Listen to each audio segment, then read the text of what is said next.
छोटी बिंदी मुआफिक है, गायन भी है, बिल्कुल के बीच चमकता है अजब सितारा। अजब सितारा। अभी तुम समझते हो हम आत्मा चैतन्य है, एक छोटे सितारे मिशन है। फिर जब गर्भ में आते हैं तो पहले कितना छोटा पिंड होता है, फिर कितना बड़ा हो जाता है। वही आत्मा अपने शरीर द्वारा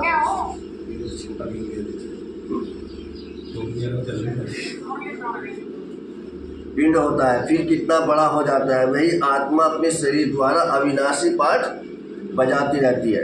इस शरीर को ही फिर सब याद करने लग पड़ते हैं। यह शरीर ही अच्छा बुरा होने के कारण सबको क्या करता है, आकर्षित करता है। सत्युग में ऐसे नहीं कहेंगे कि आत्म अभिमानी बनो, अपने को आत्मा समझो। यह ज्ञान तुम्हें अभी मिलता है क्योंकि तुम जानते हो अभी आत्मा पतित बन पड़ी है। पतित होने के कारण जो काम करती है वह सभी उल्टा हो जाता है। मत में आँख बंद दो, फोटो निकाल के दिखा दो। तुम सोते हो उल्टा हो जाता है। बाप उल्टा काम कराते, माया उल्टा काम कराती है। सबसे उल्टा काम है बाप को सर्वव्यापी कहना। आत्मा जो पाठ बजाती है वह अविनाशी है, उनको जलाया नहीं जाता, उनकी तो पूजा होती है। शरीर को जलाया जाता है। आत्मा जब शरीर छोड़ती तो शरीर को जलाते हैं। आत्मा दूसरे शरीर में प्रवेश कर जाती है। आत्मा बिगड़ शरीर 2-4 दिन भी नहीं रख सकते हैं, कई तो फिर शरीर में दवाई आदि लगाकर रख भी लेते हैं, परंतु फायदा क्या है? कृष्णों का वो क्या दिन रखेंगे? नहीं, वो तो महीनों रख सकें। कृष्णों का एक सेंट जेवियर है, कहते हैं उसका शरीर अभी भी रखा हुआ है।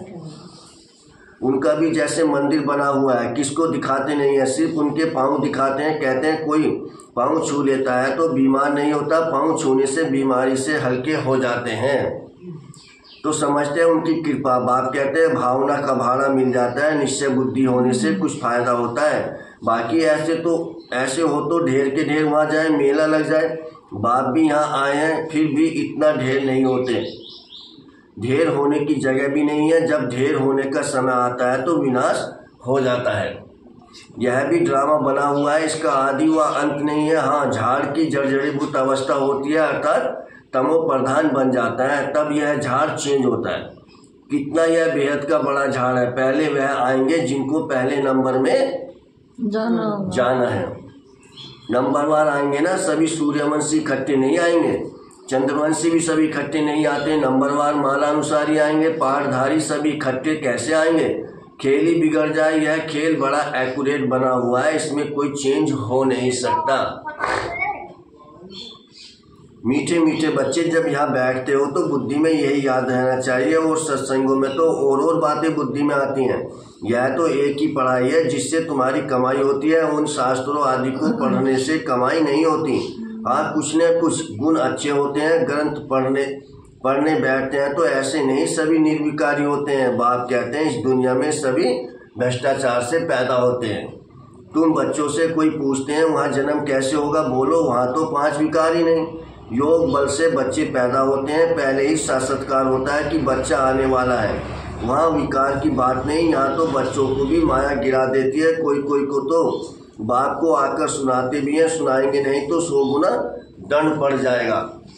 बाप तो सभी बच्चों को कहते हैं कि कोई भी पाप कर्म हो जाता है तो बाप को झट बताना चाहिए। बाप अविनाशी वेद है, सर्जन को सुनाने से तुम हल्के हो जाएंगे। जब तक संगम युग है तब तक काम से कुछ छिपाना नहीं है, तब तक बाप से कुछ छिपाना नहीं है। कोई छिपाते हैं तो बाप के दिल को जीत नहीं सकते। सारा मदार पुरुषार्थ पर है, स्कूल में आएंगे ही नहीं तो कैरेक्टर कैसे सुधरेंगे? इस समय सबके कैरेक्टर्स खराब हैं, विकार ही पहले नंबर का खराब है। कैरेक्टर्स है, इसलिए बाप कहते हैं बच्चों का काम विकार तुम्हारा महाशत्रु है। आगे भी यह गीता का ज्ञान सुना था तो यह सभी बातें समझ में नहीं आती थी। अब बाप डायरेक्ट गीता सुनाते हैं। अभी बाप ने तुम बच्चों को दिव्य बुद्धि दी है तो भक्ति का नाम सुनते हंसी आती है। क्या क्या करते थे भक्ति में, कि क्या क्या करते थे। अभी तो बाप शिक्षा देते हैं, इसमें दया कृपा व आशीर्वाद की बात होती नहीं। खुद पर ही दया कृपा व आशीर्वाद करनी है।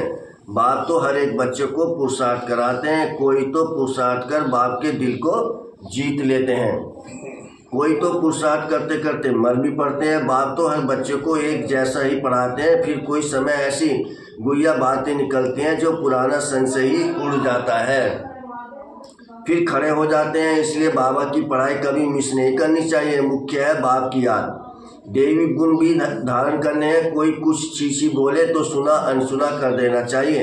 हियर नो ईविल, ऊंच पद पाना है तो मान अपमान दुख सुख हार जीत सब सहन जरूर करना पड़ता है। बाप कितनी युक्तियाँ बतलाते हैं, फिर भी बच्चे बाप का भी सुना अनसुना कर देते हैं, तो वह क्या पद पाएंगे। बाप कहते हैं जब तक अशरीरी नहीं बने हैं तब तक माया की कुछ न कुछ चोट लगती रहेगी। बाप का कहना नहीं मानते तो बाप का डिसरिगार्ड करते हैं, फिर भी बाप कहते हैं बच्चे सदा जीते जागते रहो और बाप को याद कर ऊंच पद पाओ। अच्छा, मीठे मीठे सीखरे बच्चों प्रति माता पिता बाप दादा का याद प्यार और गुड मॉर्निंग। रूहानी बाप की रूहानी बच्चों को नमस्ते। हम रूहानी बच्चों की रूहानी माता पिता बाप दादा को याद प्यार गुड मॉर्निंग और नमस्ते नमस्ते नमस्ते। शुक्रिया बाबा, शुक्रिया।